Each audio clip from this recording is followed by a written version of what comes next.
யோ மாமா, எப்போதான் போவாலும் யோ மாமா, யோ காது கேக்குதா? எதா இல்ல அத்தை வீட்டுல இல்லையா மாமா? மொட்டை மாடிக்கெல்லாம் வந்துக்கிற? அதுவா, உன் அத்தா வீட்டுக்குள்ள இருக்கறனால தான் நான் மொட்டை மாடிக்கு வந்துட்டேன். அட ஏன் மாமா வெயில் டைம்ல இப்படி மொட்டை மாடிக்கெல்லாம் வந்து கஷ்டப்படுற? நான் பண்றது மச்சான், வீட்டுக்குள்ள போனா கட்டினவ தொல்லை தாங்க முடியல. அப்படியா?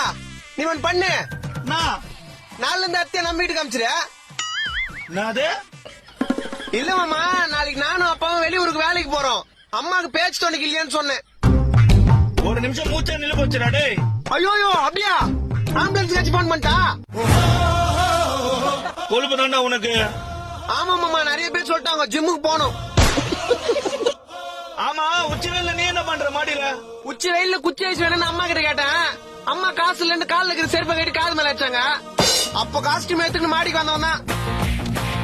இதெல்லாம் ஆறுன துணி தான், என்ன பண்றது? கீழே அம்மாக்கு மனசார வரைக்கும் மேல காய போட்டு துணிய. சாதாரண குச்சி ஆயிடுச்சுக்காடா. என்ன பண்றது? ஒரு தாய்க்கு பயந்து மொட்டை மாடிக்கு வந்து இப்படி துணியை காயப்படுறதுக்கு பதிலு என்ன உன்ன மாதிரி கட்டின பொண்டாட்டிக்கு நாய் மாதிரி இருந்துட்டு போயிடலான்றியா?